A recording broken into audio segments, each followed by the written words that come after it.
Neptune जो हमारे solar system का आखिरी सितारा है, ये सूरज से 4.4 बिलियन किलोमीटर दूर है।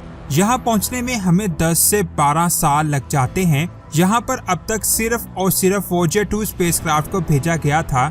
इसके अलावा आज तक किसी भी स्पेसक्राफ्ट को वहाँ पर नहीं भेजा गया, लेकिन इस स्पेसक्राफ्ट ने वहाँ जाकर ऐसी तस्वीरें खींची जिसे देखकर साइंसदान हैरान थे।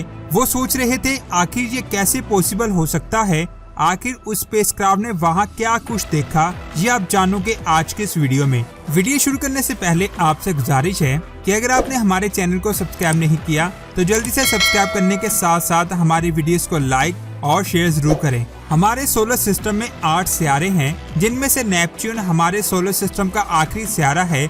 ये सूरज से इतनी दूर है, यहाँ सूरज की रोशनी का पहुँचने में 4 घंटे लग जाते हैं। इतनी ज्यादा दूर होने की वजह से ये सूरज के गिर्द अपना एक चक्कर 165 सालों में कंप्लीट करता है, यानी इसका एक साल 165 सालों के बराबर है। इसे 1846 में ढूंढा गया था। उसके बाद इसने सूरज के गिर्द अपना एक चक्कर 2011 में कंप्लीट किया था, जो वाकई में बहुत हैरानकुन बात है। ये हमारे सोलर सिस्टम का चौथा सबसे बड़ा सितारा है और ये सोलर सिस्टम का वाहिद ऐसा सितारा है जिसे टेलीस्कोप से नहीं बल्कि मैथमेटिकली कैलकुलेशन से 1846 में अर्बन लेवेरियन ने ढूंढा था। इसकी दरियाफ्त से लेकर 1930 तक नेपच्यून को ही हमारे सोलर सिस्टम का आखिरी सितारा माना जाता रहा, लेकिन 1930 में प्लूटो की दरियाफ्त के बाद ये सवाल खड़ा हो गया कि नेपच्यून हमारे सोलर सिस्टम का आखिरी सितारा है या प्लूटो। इस पर साइंसदानों ने कई सालों तक बहस की और फिर 1979 से लेकर 1999 तक प्लूटो को हमारे सोलर सिस्टम का आखिरी सितारा माना जाता रहा,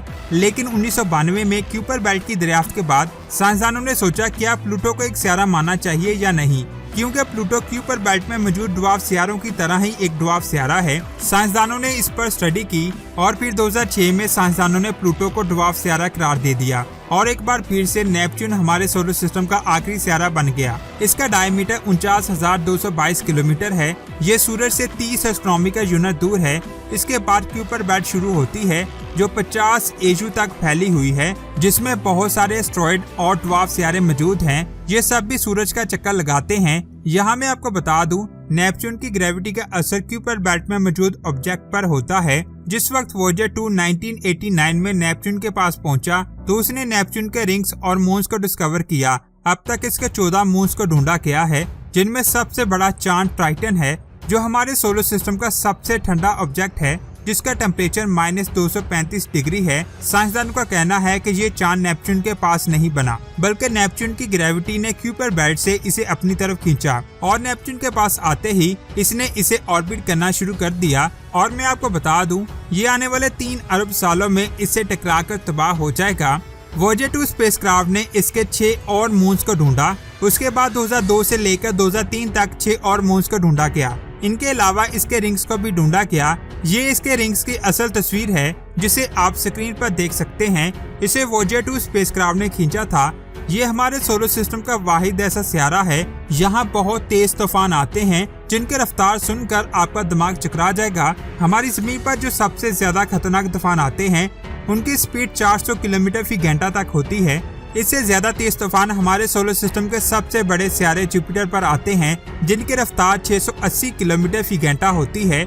और दोस्तों, नेपच्यून पर जो तूफान आते हैं, उनकी रफ्तार 2200 किलोमीटर फी घंटा होती है। जी हाँ, 2200 किलोमीटर फी घंटा। ये रफ्तार इतनी ज्यादा है कि ये तूफान एक सेकंड में हमारी जमीन के टुकड़े टुकड़े कर दे। जिस वक्त वॉयेजर 2 इसके पास पहुंचा, तब उसने इस पर एक डार्क स्पॉट को देखा था, जो बहुत बड़ा तूफान था, जिसका साइज हमारी जमीन से बड़ा था। लेकिन जब 2 नवंबर 1994 में हबल टेलीस्कोप से इस तूफान को देखा गया तो साइंसदान हैरान थे कि वहाँ पर कुछ भी नहीं है। वो डार्क स्पॉट अचानक से गायब हो गया था, जिसके बारे में साइंसदान आज भी नहीं जान पाए।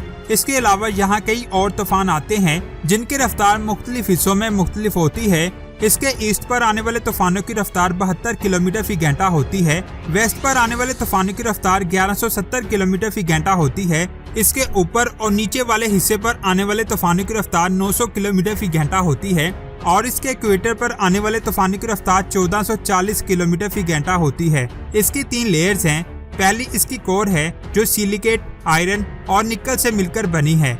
इसके ऊपर मेंटल लेयर है जो अमोनिया, वाटर और मीथेन से मिलकर बना एक समुंदर है जो बहुत ज्यादा गर्म है। इसके ऊपर एटमॉस्फेरिक लेयर है जो नेपच्यून के 10% हिस्से में फैली हुई है। ये हाइड्रोजन, हीलियम और मीथेन से मिलकर बनी है। यहाँ मीथेन ही वो वाहिद गैस है जिसकी वजह से नेपच्यून ब्लू कलर का दिखाई देता है। लेकिन कैसे? जब सूरज की रोशनी मीथेन पर पड़ती है तो मीथेन सूरज से आने वाली रोशनी में रेड कलर की लाइट को ऑब्जर्व कर लेती है और ब्लू कलर की लाइट को रिफ्लेक्ट कर देती है, जिसकी वजह से ये हमें ब्लू कलर का दिखाई देता है। अगर मैं बात करूं मेंटल लेयर की, यहाँ एटमॉस्फेरिक प्रेशर बहुत ज्यादा है जिसका दबाव 10 गीगापास्कल है जो हमारी जमीन के एटमॉस्फेरिक प्रेशर से 1 लाख गुना ज्यादा है और इसका टेम्परेचर 1000 डिग्री है। जब ज्यादा टेम्परेचर और ज्यादा एटमॉस्फेरिक प्रेशर का दबाव मीथेन के एटम पर पड़ता है तो इस दबाव की वजह से मीथेन के एटम टूट जाते हैं और जब यह दबाव कार्बन के एटम पर पड़ता है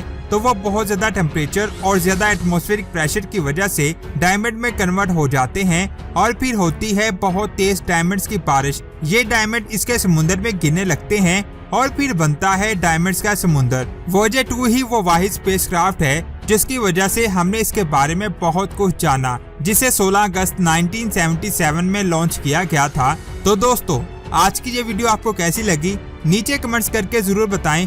अगर वीडियो अच्छी लगी तो लाइक करने के साथ साथ इसे अपने दोस्तों के साथ जरूर शेयर करें और ऐसी ही स्पेस की अमेजिंग वीडियोस को देखने के लिए हमारे चैनल स्पेस वर्ल्ड को सब्सक्राइब करके बेल आइकन को प्रेस करें। अपना बहुत सारा ख्याल रखें। अल्लाह हाफिज।